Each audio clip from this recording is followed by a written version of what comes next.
Wang Chang was shocked and asked why Zhang Yi resorted to violence. Already back in his building, Zhang Yi asked over the phone, why did more than 1,000 people come just for a negotiation? He added that if they didn't agree to come to building 25 within 5 minutes, everything would end.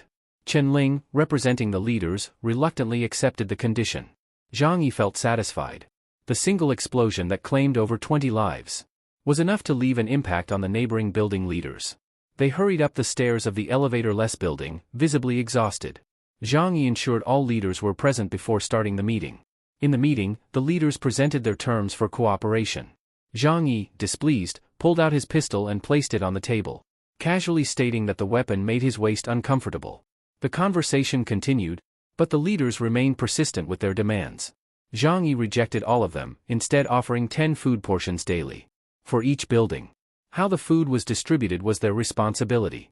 Chen Ling, believing the amount was insufficient, demanded more. However, Zhang Yi firmly declared that this was their final option. They could either accept it or face war. As the situation reached a deadlock, Tianfang took control, asserting that Chen Ling did not represent everyone. He expressed a willingness to accept Zhang Yi's offer, but only if the food supply was adequate. Zhang Yi responded by cocking his pistol, asking if his offer of food was truly so little. Li Jiang, remaining composed, suggested discussing instead of threatening. Zhang Yi leaned back, put his feet on the table, and asserted, food isn't limitless. It doesn't grow on its own. He then tossed a handful of seeds onto the table, telling them they should start growing their own food. Tianfang questioned how they could plant crops in the snow.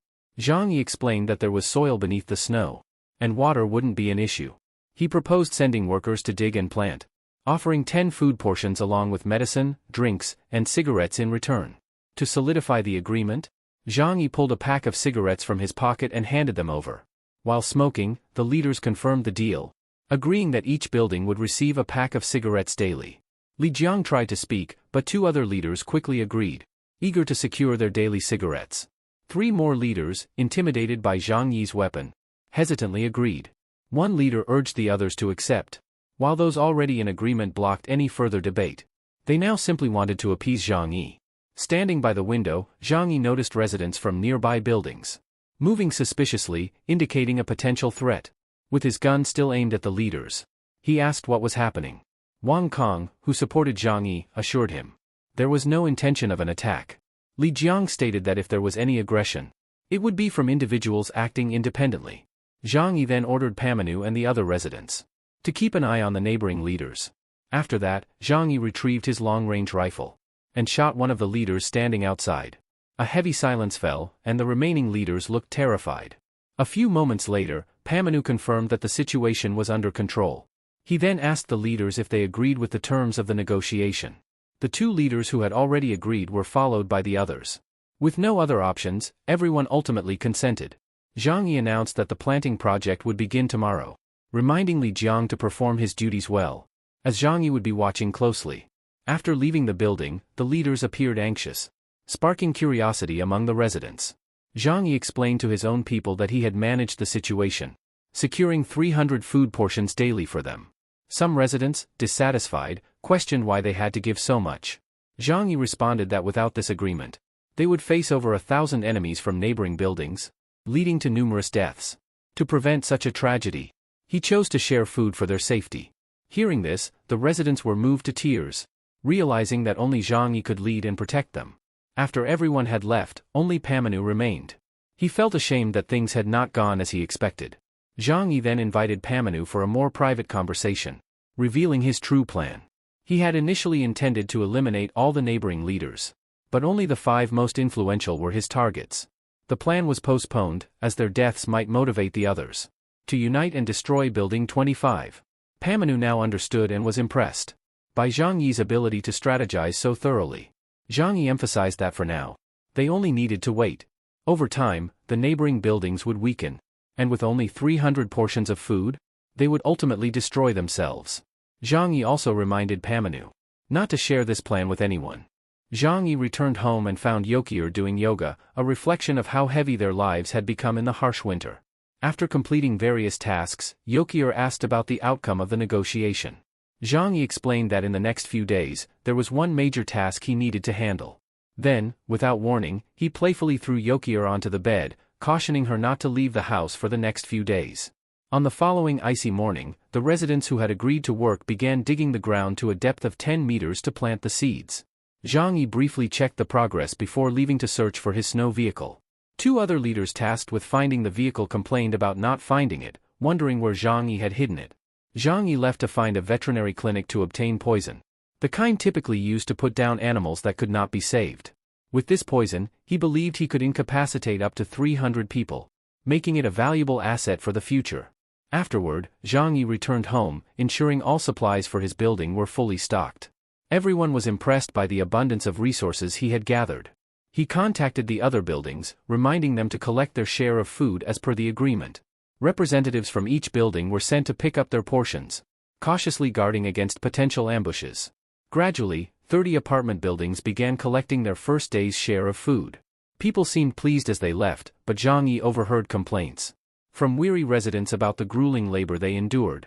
When Zhang Yi arrived home, he found his place always tidy and well-stocked. Unlike others, he enjoyed hot showers daily, an unimaginable luxury in such conditions. Meanwhile, in another building, Wang Kong checked if the cigarettes had arrived, anxiously distributing them to his subordinates, who felt restless without their daily smokes. After that, they considered their food supply, but Wang Kong remained wary of potential poisoning. His group cautiously ate, trusting the food provided, while others still awaited their rations. That night, arguments broke out in a neighboring building over the distribution of food. Zhang Yi and Yokier enjoyed their meal calmly, unaffected by the chaos outside. The next day, everyone was busy digging the ground. Zhang Yi warned that the growing tension over food shortages could easily lead to conflicts. He then set out on his snow vehicle to search for more food, but the results were meager. Zhang Yi informed everyone that finding food was increasingly uncertain, urging them to be content with what they had. He planned to accelerate the internal conflicts that were already beginning to surface. On the same day, several buildings began expelling their residents to reduce the number of mouths to feed. While chaos erupted outside, Zhang Yi savored the comfort of his home. The next day, Zhang Yi saw the results of his plan. Dozens of people had been cast out, and the apartment buildings were marked with signs of conflict. Some residents hesitantly asked if they should continue digging, but Zhang Yi firmly reminded them that if they didn't want to end up like those who had fallen, they needed to keep working.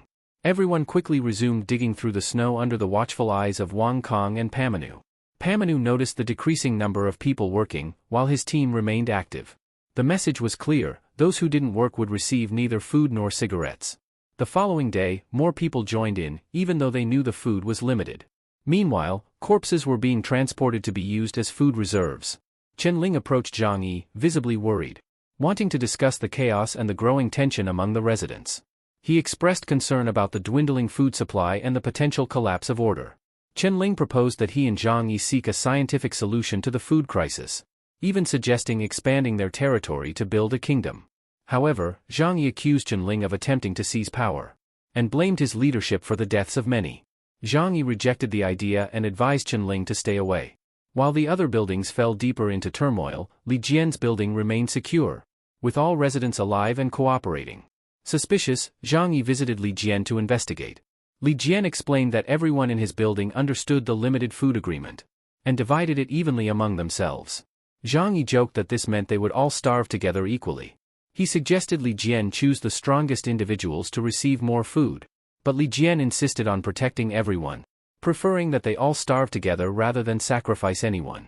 Afterward, Zhang Yi visited two corrupt leaders who never complained about the food. He offered them help, but secretly, he sympathized more with those who exploited the situation than with those who tried to help everyone honestly. Some leaders from other buildings approached Zhang Yi, begging for cigarettes, like Wang Kong and Tian Fang had. Those who had been satisfied with just a little food now craved the comfort of smoking. Zhang Yi informed them that starting tomorrow, everyone would be monitored closely, and then dismissed them. Some neighboring residents felt dissatisfied, believing they deserved more as well. Zhang Yi left them, planting seeds of envy among the residents. When he returned home, Zhang Yi felt that everything was going smoothly. He knew it wouldn't be long before many of those outside would be lying in the snow. The next morning, he went out to search for more food, using the poison he had prepared earlier. His plan worked, though he began to doubt if the leaders might turn against him eventually. Even though he felt secure with his power and weaponry, Zhang Yi decided to take further action. After returning with more food, he instructed Pamanu and the others to guard and protect him. Leaders from various buildings came to collect their food rations. But their expression seemed off. When it was Building 21's turn, Zhang Yi was caught off guard as they shouted for an attack and drew their weapons. Gunshots rang out. Amid the chaos, Pamanu, the only one Zhang Yi fully trusted, stepped forward to shield him. However, enemies from other buildings attempted to kill them both. Zhang Yi, realizing that they believed he was unarmed, wasted no time. He pulled out an automatic machine gun and began firing indiscriminately. Despite the large number of enemies, Zhang Yi's gunfire left them powerless. A group of traitors tried to flee, but all fell with precise shots to their heads. When his bullets ran out, Zhang Yi drew 2 more pistols. Leaders Wang Kong and Tian Fang pleaded for mercy, but Zhang Yi granted none. Chen Ling swore he wasn't involved, even mentioning his daughter. But Zhang Yi shot him without hesitation. After defeating all his opponents, Zhang Yi felt a twinge of guilt. Yet realized that his enemies could not be allowed to live. Behind him, corpses lay scattered, but Pamanu was still alive. Quickly, Zhang Yi grabbed an adrenaline shot and injected it into Pamanu's chest. He instructed 2 residents from Building 25 to help carry Pamanu to Dr. Ear for treatment. Along the way, Si Lim anxiously watched her severely injured husband. She feared that if Pamanu died, she wouldn't survive without his protection. Zhang Yi grew irritated with her self-centeredness and told her to be quiet. Si Lim confessed that if Pamanu died, she hoped Zhang Yi would take care of their child. Zhang Yi was confused as to why she seemed to have already given up on Pamanu, almost as if she wanted him dead. Si Lim wept, terrified of losing her husband. When they reached home, Zhang Yi ordered them to leave. But Si Lim insisted on staying. As the door opened, the warm air greeted them, and Si Lim cried tears of relief. She went to the kitchen and asked about powdered milk, immediately triggering Zhang Yi's anger. Si Lim explained that the milk was for her child, and that Pamanu loved their child dearly.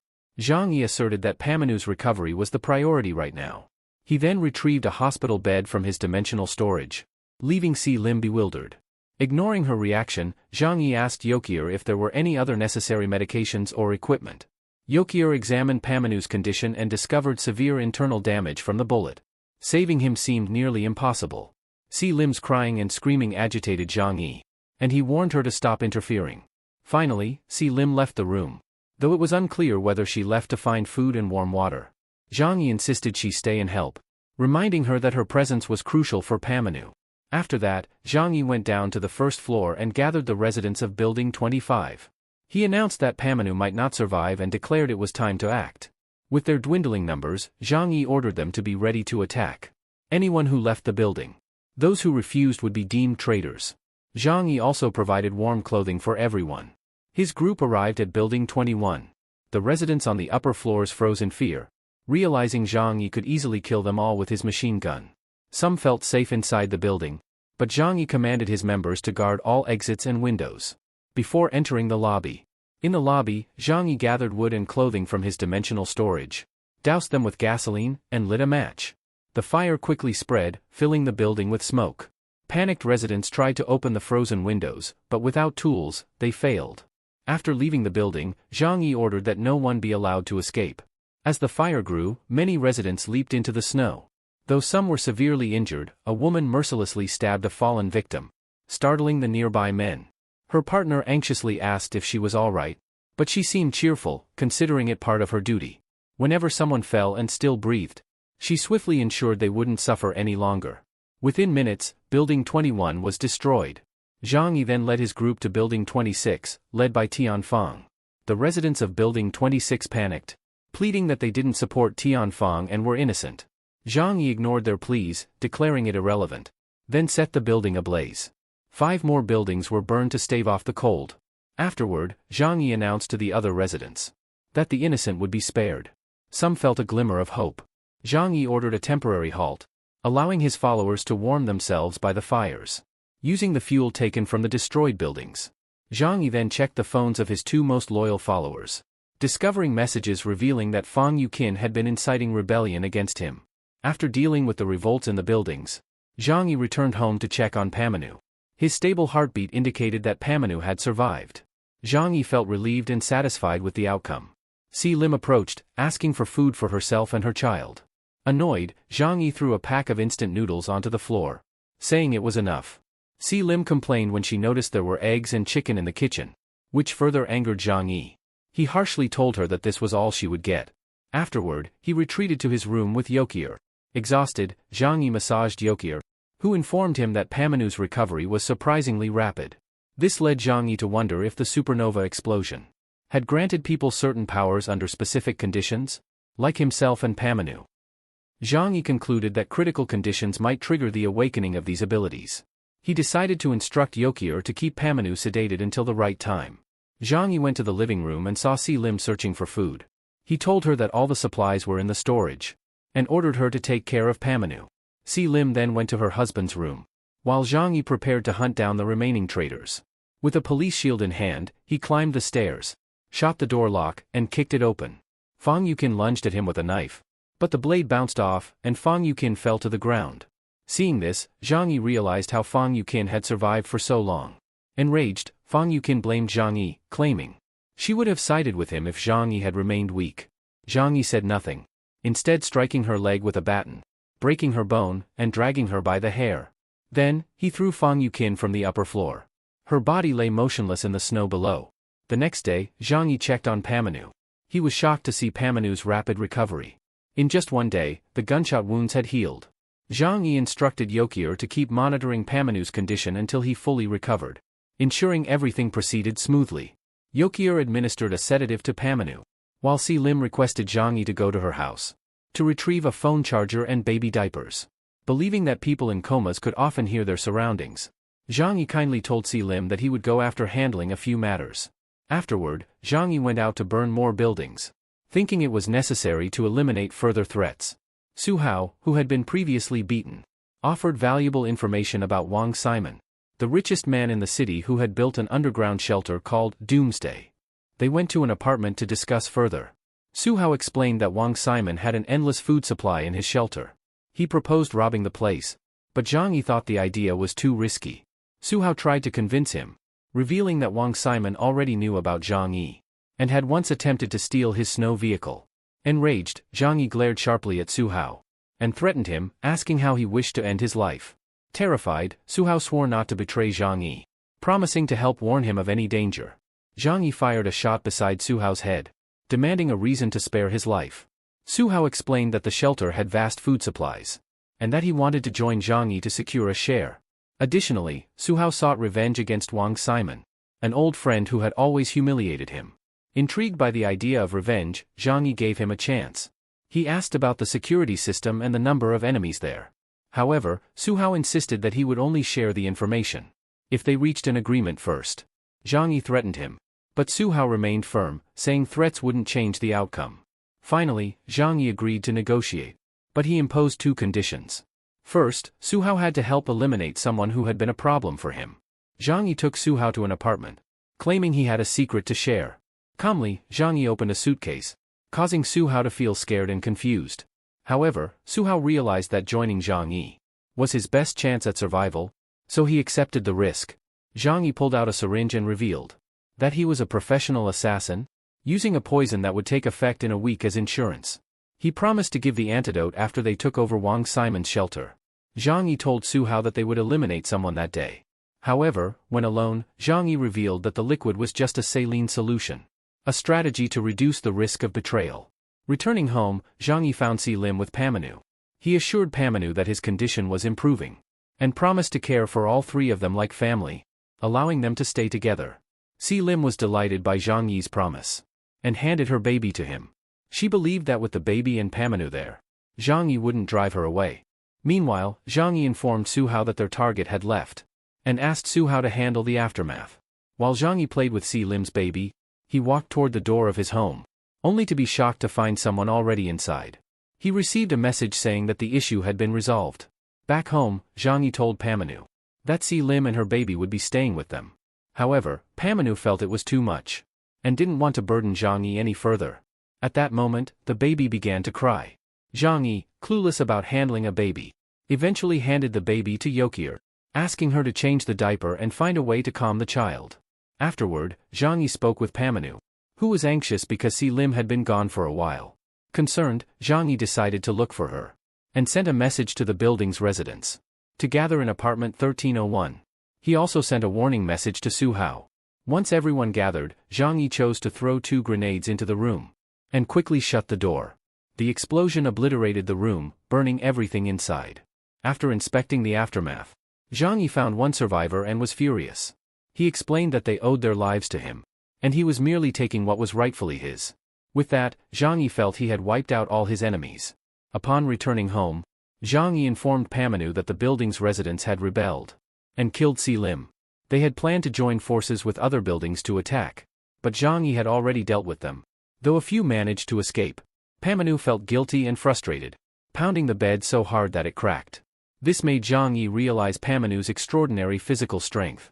Trying to calm him down, Zhang Yi took responsibility and promised to find a new woman for him. Zhang Yi then had to deal with the baby's constant crying.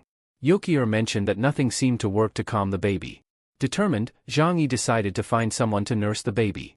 He went to Lian's building, the only one left unburned, and requested help from their leader, Lian. Lian, clearly under pressure, admitted her fear of Zhang Yi, but realized that running from him was pointless.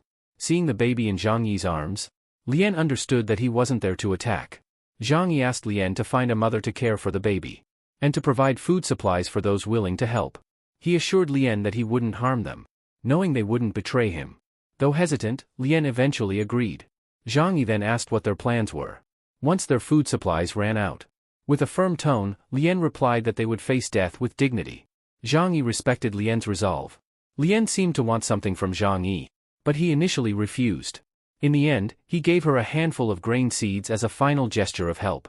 Zhang Yi explained that by planting those seeds, they could become self-sufficient, no longer dependent on anyone else. It was a genuine act of goodwill, a first step to help them stand on their own. Lian asked an old biology teacher whether the seeds could grow in such harsh conditions. The teacher replied that while the chances were slim, nothing was impossible. After that, Zhang Yi left the place. At home, he felt satisfied that the issues with the neighbors were resolved, and could now focus on the new shelter. Yokier returned and asked if Zhang Yi had finished his work. Without hesitation, Yokier began preparing food, while Zhang Yi playfully asked her to guess what he wanted. The next day, after working hard, Yokier fell asleep, and Zhang Yi sent a message to Su Hao to come over. Once treated harshly, Su Hao now arrived respectfully, sitting quietly and waiting for orders. Zhang Yi asked about his communication with Wang Simon, and demanded Su Hao's phone. Su Hao hesitated, but after a moment of fear, he handed over the phone. Zhang Yi discovered that Su Hao had shared all the crucial information with Wang Simon, including their plans to join forces and steal Zhang Yi's belongings. Su Hao swore that it was only a strategy to gain Wang Simon's trust. Zhang Yi also realized that Wang Simon already knew about his weapons, snow vehicle, and shelter. Using this knowledge, Zhang Yi forced Su Hao to reveal information about Wang Simon's underground bunker. Su Hao explained that the bunker was equipped with sleeping gas systems and flamethrowers, only accessible if allowed by those inside. Zhang Yi planned to neutralize the system, and listened to Su Hao's plan to pretend to capture Zhang Yi, so Wang Simon would let them in. Although the plan seemed suspicious, Zhang Yi recognized that it might be their only option. An idea began to form in his mind. Zhang Yi started thinking about new ways to utilize his dimensional space power. After instructing Su Hao to leave, and promising to contact him in 2 or 3 days, Zhang Yi reassured Su Hao, who was anxious about the antidote. He assured him that the poison would only take effect after 7 days. Afterward, Zhang Yi sat down, reflecting on new ways to use his ability. He tried to absorb the fire burning inside his house with his dimensional power. Successfully absorbing the fire without harm gave him a sense of satisfaction.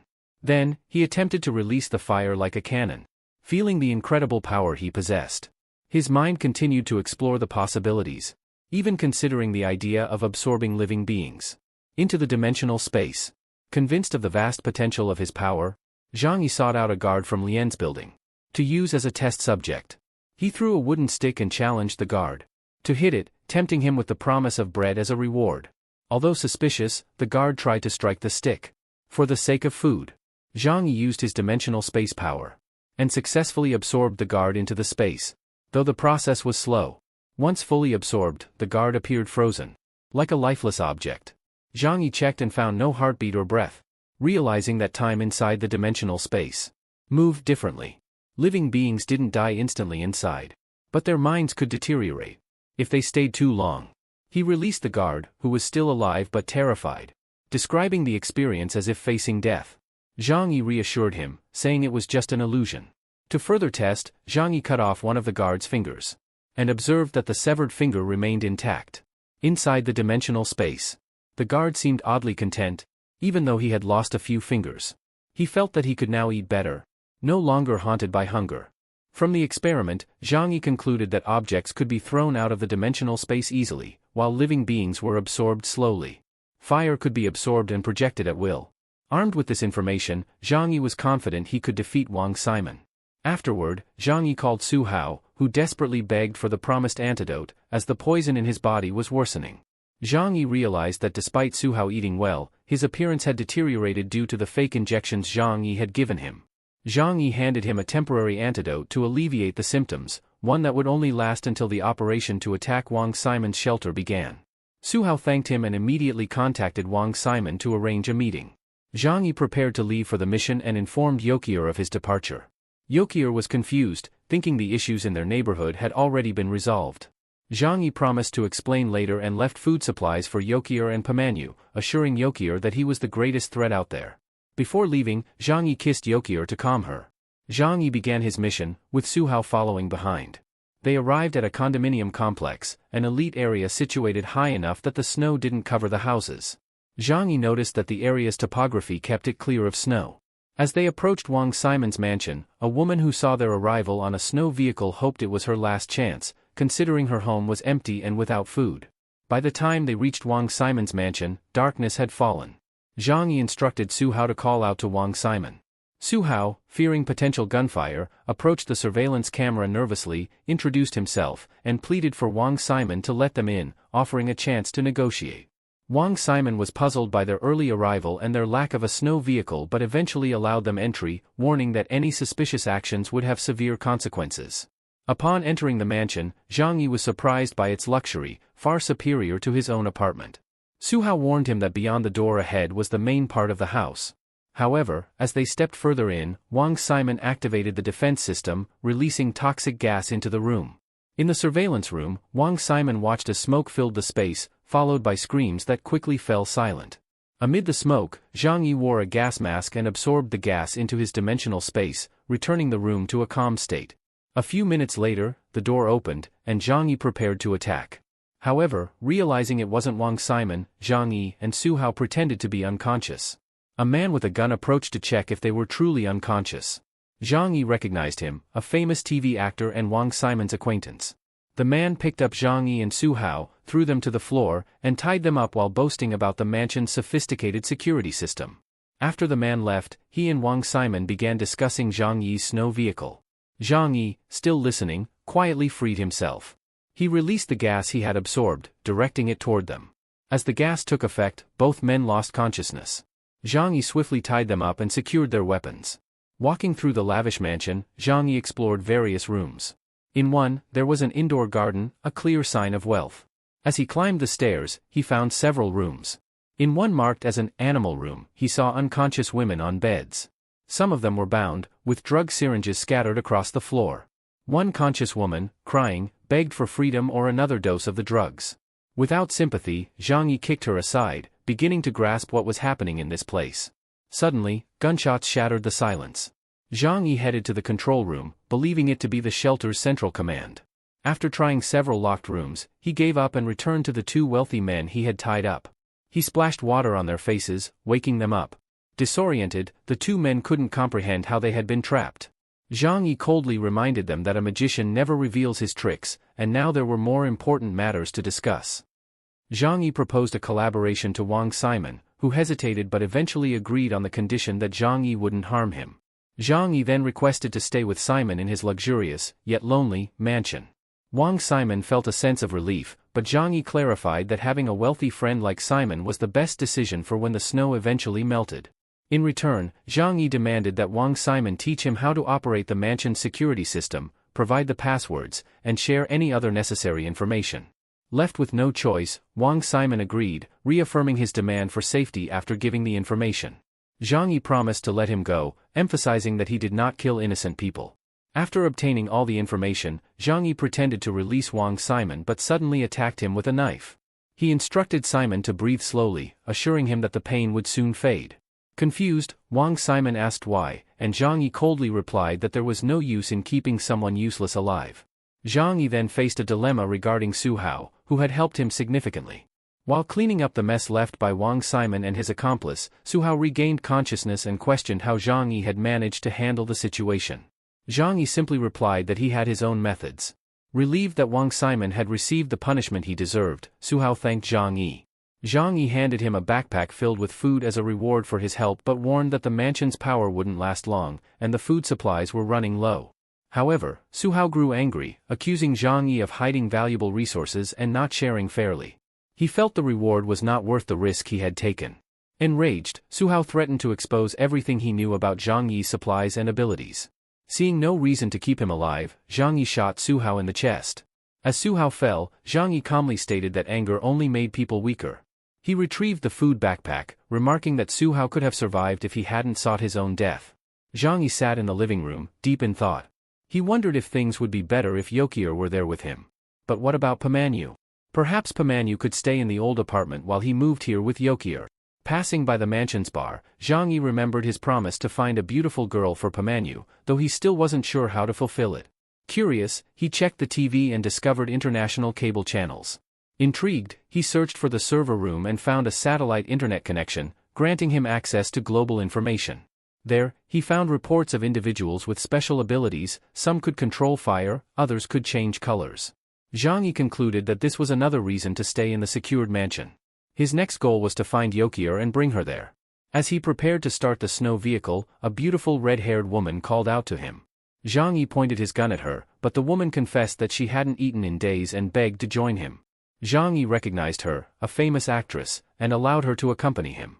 As they reached the mansion, the woman asked if this was Wang Simon's house. Zhang Yi replied that it now belonged to him. Upon entering, the warmth welcomed them, and the woman curiously inquired about Zhang Yi's relationship with Wang Simon. Zhang Yi simply stated that Simon had moved away. The woman then requested to take a shower, a request Zhang Yi readily granted. In the bathroom, she contemplated that Zhang Yi seemed appealing and considered making a sacrifice for her survival. After her shower, she wrapped herself in a towel and immediately asked if she could stay there. The harsh world outside made it difficult for her to survive alone, and she needed protection. Zhang Yi invited her to share a drink and asked if she truly believed the snow would melt and the world would return to normal. The woman confidently replied that it would, and Zhang Yi agreed. However, he set a condition: she had to obey his commands. Her first task, as he put it, was a partner exercise to burn some calories. After their exercise, Zhang Yi demonstrated his ability by creating new clothes for her out of thin air.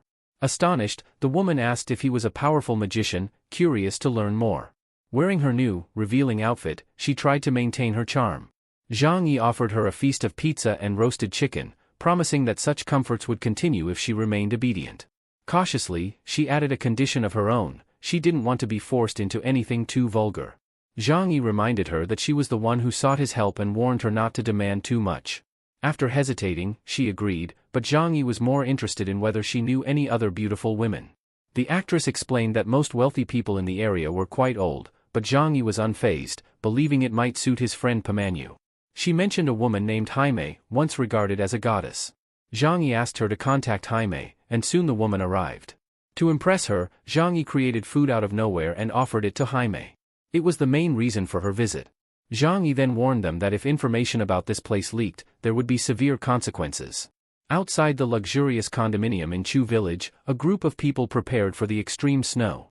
They dug through the snow and fished for food when they spotted Zhang Yi's snow vehicle with a handsome man and a beautiful woman aboard. One of the men, with malicious intent, tried to strike Zhang Yi with a trident, causing Jaime to fall from the vehicle. Seeing Jaime's concern, Zhang Yi stepped forward to protect her, reminding the men that he was armed. They underestimated his ammunition, willing to take the risk for the valuable snow vehicle.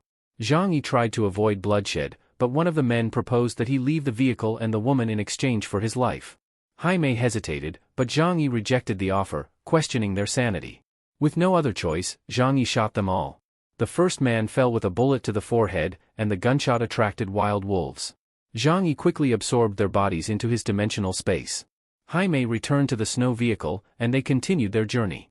When the surviving men returned to find their comrades dead and their dogs missing, they realized Zhang Yi had killed them and stolen their dogs. They vowed revenge and headed back to the castle where Chun-Lei lived. Inside, Chun-Lei indulged in his twisted fantasies with a doll. The returning men felt disgusted, questioning why he preferred a doll over real women. Reluctantly, they pulled away his blanket to wake him. Eventually, Chun-Lei met them, and the men informed him about Zhang Yi, his snow vehicle, and the beautiful woman. They asked for Chun-Lei's help to capture Zhang Yi and take the vehicle, suspecting Zhang Yi might have powers similar to his.